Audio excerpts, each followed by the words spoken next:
so what happens is they don't backfill. And so rather than delegate, they abdicate. And so the easiest litmus test of that is when you give something to somebody else, does it get worse? If it gets worse, you abdicate it. If it continues to operate and then gets better, you delegate it. You taught them how to do it properly. But that takes work and it takes patience, and most people don't have it. And so they can force the growth on the sales side, and then they hire bad people or they don't train the people well, and then their reputation goes down because the delivery's not as good. And then they have to keep selling and marketing to pay payroll, but they don't have time to come back and train because they have to keep the lights on, so they keep marketing. So all of these are rock and hard place scenarios. Like, what do I do with the team when I overpay them? But if I let them go, then I'm going to start at zero. So each of these has these like very hard decisions on both sides. The third big mistake that people make is they don't focus.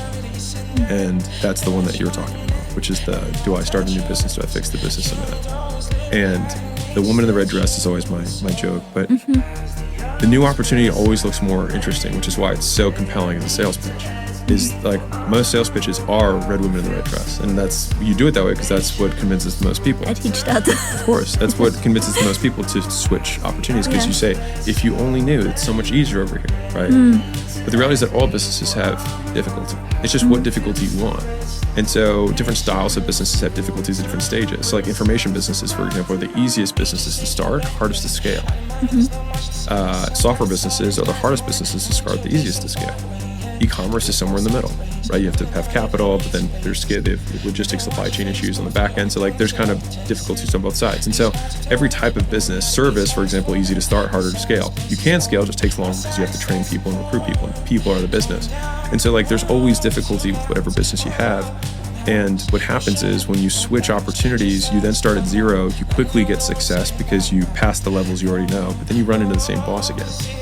And so what ends up happening is now you have two businesses you're CEO of because you couldn't end the other one because you still need to live.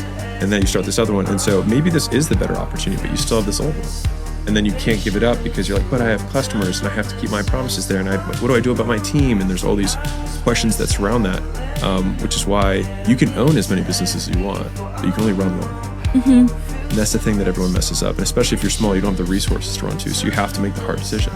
You have to say, no, I'm going to continue to fix this because it's my belief that every business can get to $100 million a year. Every business. Even solopreneur? Yeah. Well, I mean, I wouldn't say the solopreneur is an organizational structure, not a business. So whatever business that solopreneur is in, if they sell wallets, if they sell paintings, whatever it is that you sell, you could sell $100 million worth of it. Like, I can't think of a business. Now, if you're like, well, you can't say that for a local dry cleaner. So I'm like, yeah, then you open more. But I consider that still the same business, right?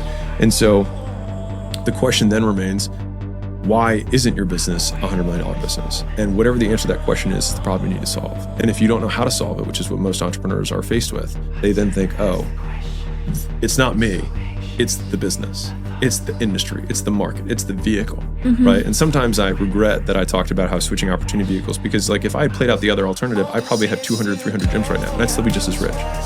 And so maybe I make less money now than I would if I had stuck with it. I don't know. And we can never know. But I can say that the equal opposite of that is if you do one thing for 50 years and you get better at it, you're probably going to make a lot. That is a great permission, because I think ever since I heard you first actually talking about opportunity vehicles, I was like, I might not be in the right opportunity vehicle. I might do everything wrong because I'm just rowing in a boat and everybody's on it. It's such a compelling visual. And it's just because it speaks to the pain. It's just the ultimate easy button is if I only had this other vehicle, and if I were just doing the same thing I'm doing now, I would get 10 times more than I'm getting, or 100 times more. And the thing is that sometimes it's true, but it's so attractive that 9 times out of 10 it isn't true, because it's only true when the model is the limiter. But most times it's not. It's a limiter if you measure on a 1-year time horizon. But Mr. Panda has a chicken shop. And he's worth 10 billion. So is having a Chinese chicken store the best opportunity vehicle? No. Did he make it work? Yes. So it's just expanding the horizon and that's why starting a business that you actually care about the customer is ultimately the thing that matters the most in the long run. Because if you really care about the customer and the product that you deliver, then you don't do it for the opportunity vehicle reason and the making money reason. And then making money occurs. But because you stick with it, it just keeps getting bigger and bigger and bigger. Because you keep improving it, because you love it, it keeps getting bigger and bigger and bigger. And you maintain your reputation because the only reason you did it to begin with is because you care. That's actually the unlock, I think, that many people are missing. It's like, oh, what niche do I go in? Is it like, start wherever one you want. Yeah. But do the one that, like, it's either some pain you overcame, something you're very passionate about, or it's a professional skill. But I'll say this other thing that I think is worth doing is that people have this fallacy that they've made the wrong pick. Like, what if I pick wrong? Right? I pick the wrong business. I pick the wrong niche. The consolation I can give you is that if you stick with it, no matter what, all businesses end in the same place, which is you have a team of 5 to 7 people. You have a head of marketing, you have a head of sales, you have a head of IT, head of legal, head of ops, head of finance. And they're really all competent people and they run the business. And so your actual day-to-day is the same. Whether you're selling, shaving cream, or you're selling communities, or you're selling private equity. Fundamentally, you're gonna have a team of people that those functions of the business have to occur. And they're probably rolling into you. And so if you think about that as the natural extreme of any business, then it kind of doesn't matter what you do to get there, if you like the game of business. Yeah. And so that's kind of how I see it, is like, if I'm worried about picking the wrong thing, it's like, well, no matter what, I'm going to end up in the same place as long as I stick with it.